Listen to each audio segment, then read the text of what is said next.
Hey there, subscribe to my channel, and also press this bell icon so you never miss any new updates, cause whenever we upload new video you will get a notification on your phone. Part 1. Customer phoning a company representative to complain about her new purchase. First, you have some time to look at questions 1 to 5.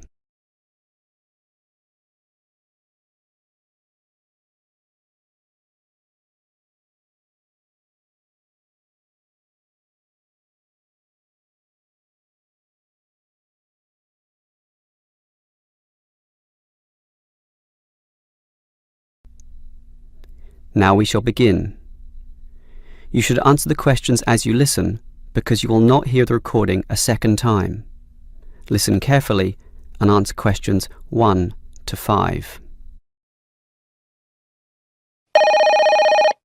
Hello, is this the Dynamo Motorcycle Company? Yes, it is.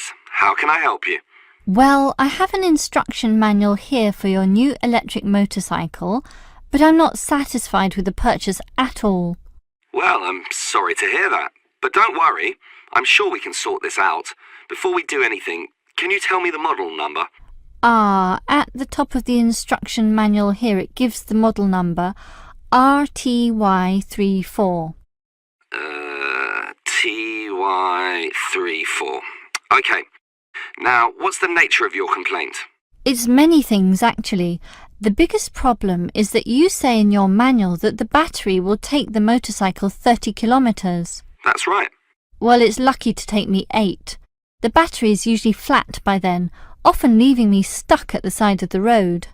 Are you sure you're charging it correctly? I'm fairly sure. I follow all the instructions and plug it in for a long time. And are you sure you charge it for the required 3 hours? I charge it until the charging light goes off, and that's 2 hours, so that should be enough. And there's a serious design fault with this motorcycle. When you're riding it, there's no meter to show you how much power is left, so you actually don't know when the machine is going to stop working. There's a voltage gauge. Yes, but that tells you nothing. The needle fluctuates about from 55 to 45, so whatever it says is meaningless. According to the manual, you're meant to charge the battery if the needle falls under 50 volts. But even when you charge it, it can go below 45. As I said, the needle just waves all over the place. The result is that I'm always worried that the bike will leave me stranded in the middle of nowhere. Well, I'm sorry about that. Sure, but what are you going to do about it? Unfortunately, we don't have a refund policy, but if you take the bike to one of our shops, our mechanics will look at it. Perhaps there's a problem that we can fix. The gauge, for example. The other problem is the battery. I actually weighed it and it's almost 6 kilograms, yet you say in your manual that it weighs only 3. I can barely pick the thing up, so it's not 3 kilograms at all. Maybe you purchased the wrong model by mistake. I doubt that very much. Basically, I think I've been defrauded and I'd like to know what you're going to do about it. All right, I'll put you through to our complaints department. Before you hear the rest of the conversation, you have some time to look at questions 6 to 10.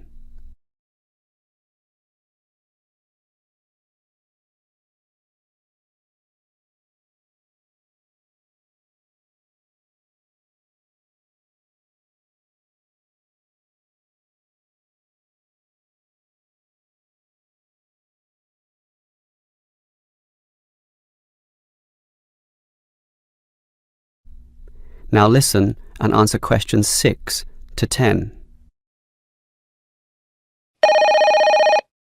Hello? Complaints department here. Apparently you have a complaint? Yes, I do. Let me tell you all about... It's all right. Our representative has already informed me about your problem. It's probably just a misunderstanding. I'm sure we can work something out.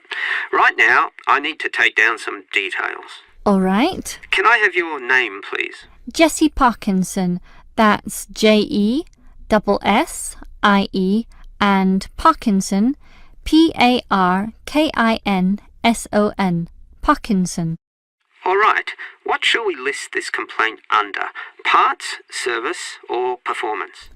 Well, the meter isn't accurate at all, so that's parts, isn't it?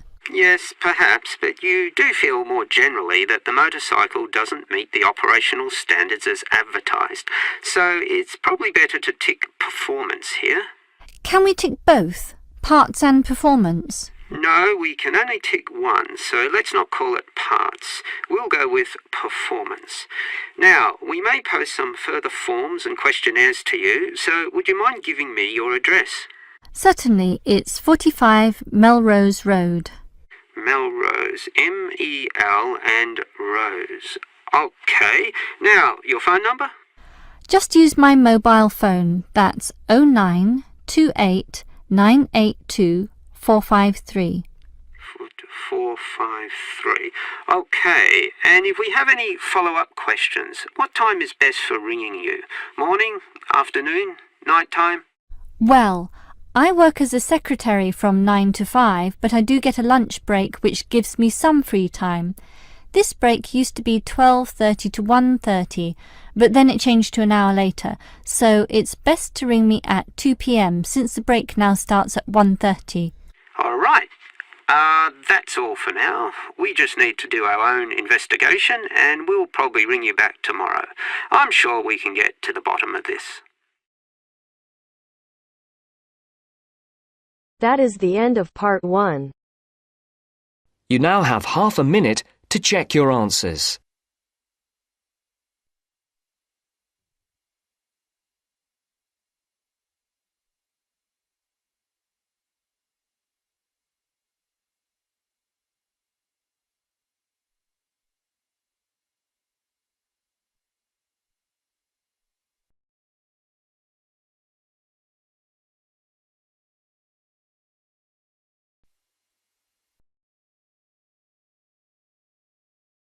Now turns to part 2. Part 2. You will hear a job interview. First, you have some time to look at questions 11 to 15.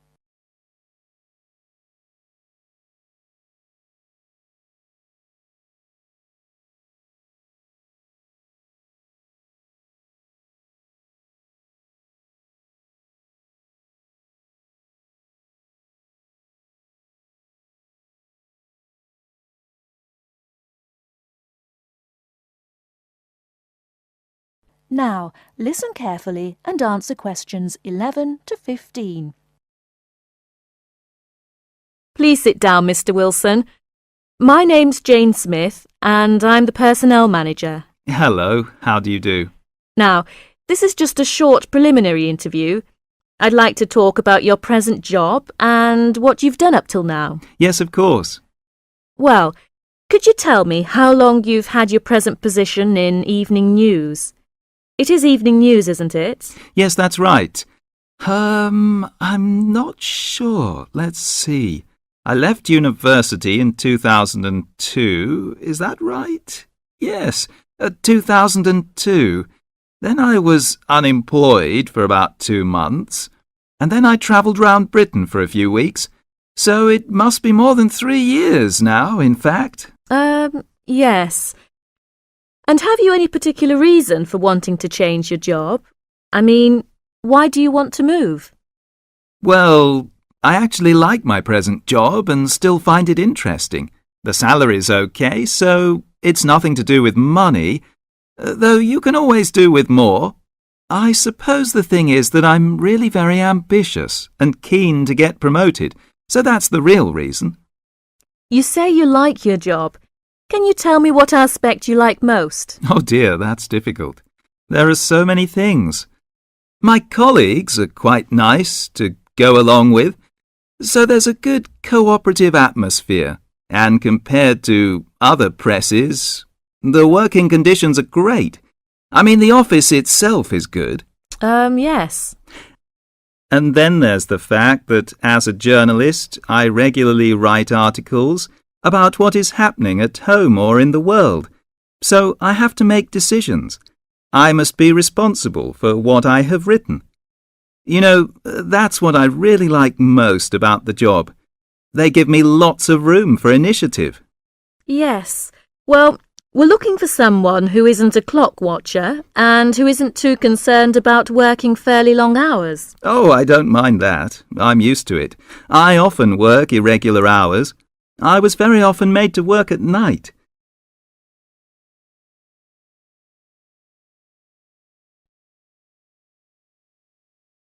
Before you hear the rest of the talk, you have some time to look at questions 16 to 20.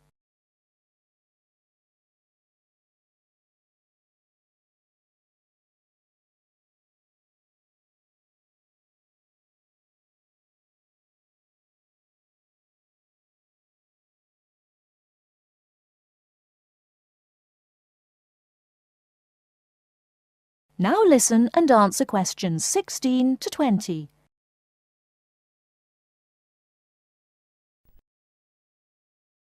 Hi, John. Are you nearly ready? Oh, no. I don't think I'm going to make it tonight. Why? I've got this assignment to finish for tomorrow. Well, maybe I can help. What do you have to do? I have to do a short presentation on some household object, and I just can't think of anything. I have to talk about what it is and the parts in it. Well, why not make it simple? Why not describe a bottle or a can? Well, that's far too simple. OK, how about an aerosol can? Maybe. What labels can you put on it? First, you'd have to draw an aerosol can. First thing you could label would be the hairspray or whatever was in the can. You'd just label that product, I suppose. Then you'd have to label the area above the product as the propellant. Is that the gas that presses down on the contents of the can, forcing it out through the dip tube? Yes, you've got it. OK. So far, so good. Now, at the top of the aerosol, there are quite a few things to label, so I'd have to write quite small. Unless you drew a couple of lines and showed an enlarged picture of that area. Yes, that would work. Then I could start labelling from the top to the bottom. The first thing on the enlargement would be the nozzle. The what? The nozzle. You know, Nozzle. Then the seal. Right. Then all I'd need is the spring. No, you'd need to label the inlet first, then the final part would be the spring. Anyway, that's it. You've finished. We can go out now. Well, I have to type all that into the computer first, and draw the can. Oh!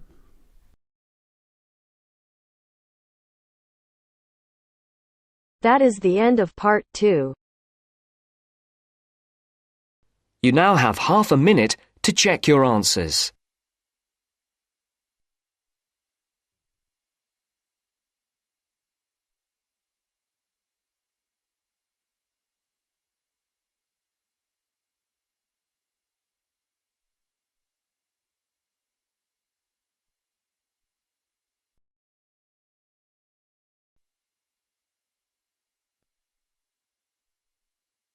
Now turns to part 3. Part 3.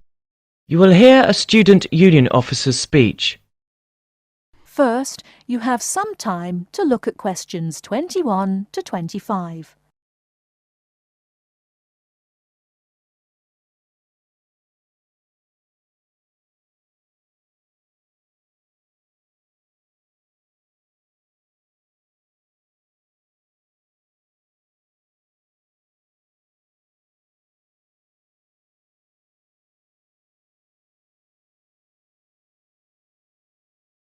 Now listen carefully and answer questions 21 to 25.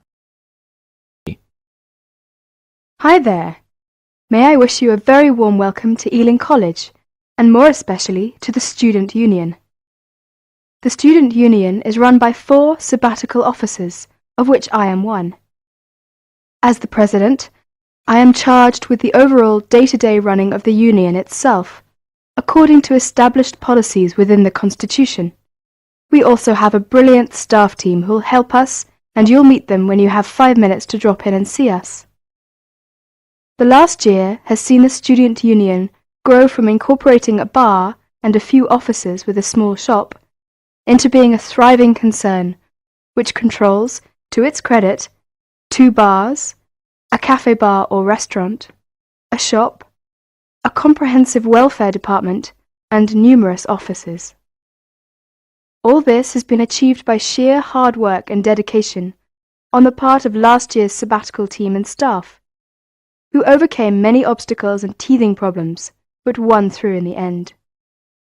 This year, our aims as a team will be to consolidate on what has already been achieved, and to secure the future of the Union. With the new post of Vice President, Social and Communications, our main emphasis will be on communications within the college, which has always proved a problem in the past, but one which we hope to improve upon this year. One way will be the regular publication of a student union magazine, so all you budding journalists, come on down. Before you hear the rest of the talk, you have some time to look at questions 26 to 30.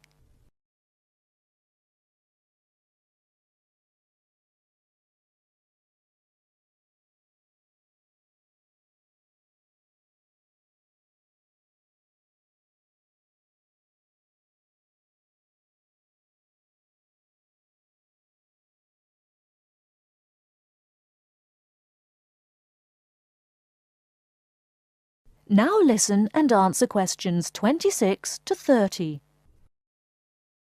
We are very aware that a lot of you have never had any contact with student unions before, and don't know what they are or what they can do for you. So basically, here's a quick rundown. If you have any problems at all, either when you start college or throughout your time here, don't hesitate to drop in the SU office in the North Building and see Pat, our office assistant. She will be able to help you with most of your day-to-day general inquiries, or if she can't, she will direct you to one of our staff who can. Myself and the other 3 vice presidents are here every day, and if you need to see us, just fix a time with Pat, and we'll be only too happy to help you. By the way, queries or problems can range from a late grant check, finding a place to live and academic matters, right through to the best places to eat, directions to the bar, or somebody blocking you in the car park. We'll give anything our best shot. Please remember, while you're at Ealing, that going to college is not just about education. Make sure you enjoy yourself as well, because believe me, time will fly once you're here. Ealing is a really good place to live, as there is lots to see and do. And don't forget, the metropolis of central London is only 20 minutes away by tube. Finally, the Student Union is an organisation run by students for students. So if there is anything you don't agree with, or you have any new ideas, please come along to the Union General Meetings and don't be afraid to speak up. Or you could give up a little of your time and stand for the Executive Committee, which is made up of students who help us out with lots of interesting things. I would like to take this opportunity to thank all the sabbaticals of the last 2 years who have worked so hard. My very special thanks goes to Winston, Martin and Peter and all the staff who not only did a great job but have been my good friends as well. Lots of luck and success for your year at Ealing. Work hard, but play hard as well. That is the end of part 3. You now have half a minute to check your answers.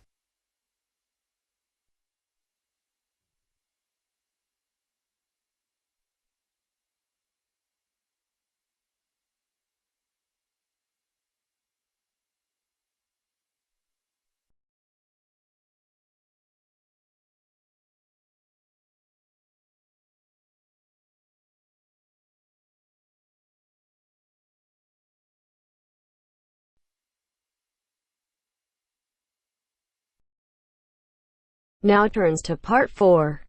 Part 4. You will hear a lecturer talking about dust storms. First, you have some time to look at questions 31 to 36.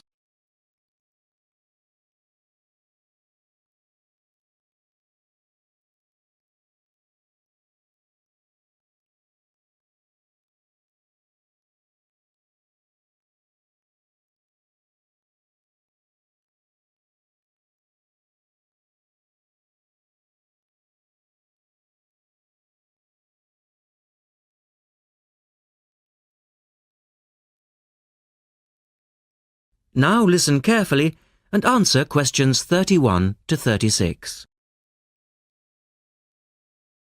In the last lecture, we looked at the adverse effects of desert dust on global climate.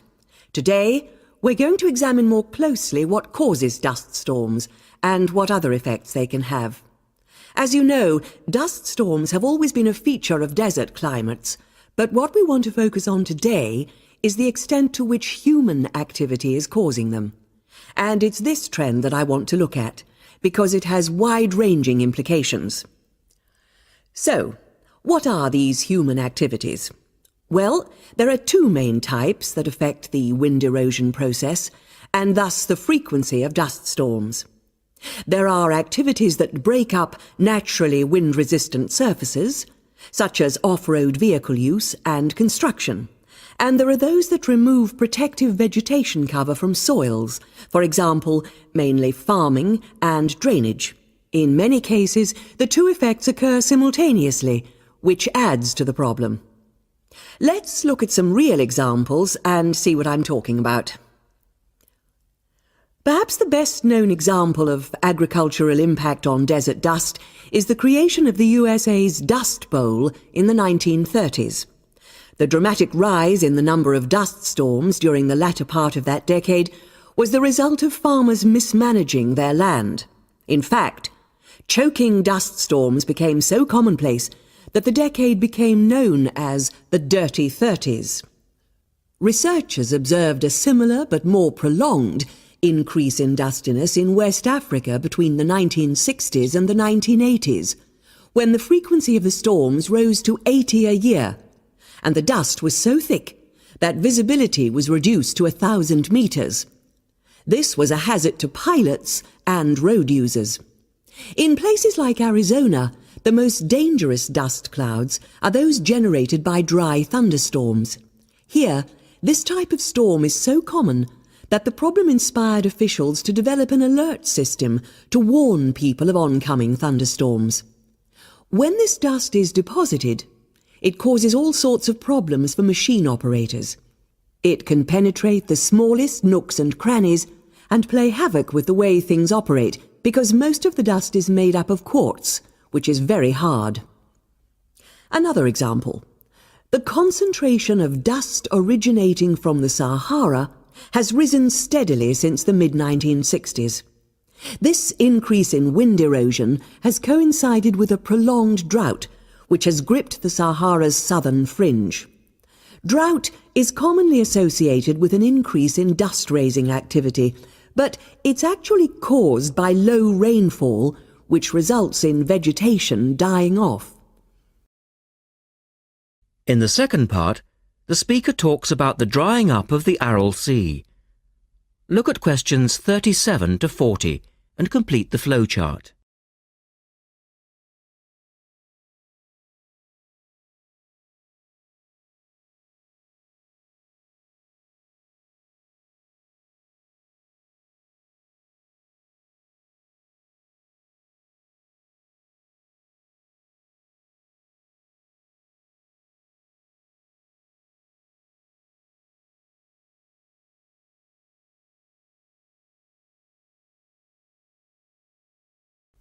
One of the foremost examples of modern human-induced environmental degradation is the drying up of the Aral Sea in Central Asia. Its ecological demise dates from the 1950s, when intensive irrigation began in the then Central Asian republics of the USSR. This produced a dramatic decline in the volume of water entering the sea from its two major tributaries. In 1960, the Aral Sea was the fourth largest lake in the world, but since that time it has lost 2/3 of its volume. Its surface area has halved, and its water level has dropped by more than 216 meters. A knock-on effect of this ecological disaster has been the release of significant new sources of wind-blown material as the water level has dropped. And the problems don't stop there. The salinity of the lake has increased so that it is now virtually the same as seawater. This means that the material that is blown from the dry bed of the Aral Sea is highly saline. Scientists believe it is adversely affecting crops around the sea because salts are toxic to plants. This shows that dust storms have numerous consequences beyond their effects on climate, both for the workings of environmental systems and for people living in drylands. That is the end of part 4. You now have half a minute to check your answers.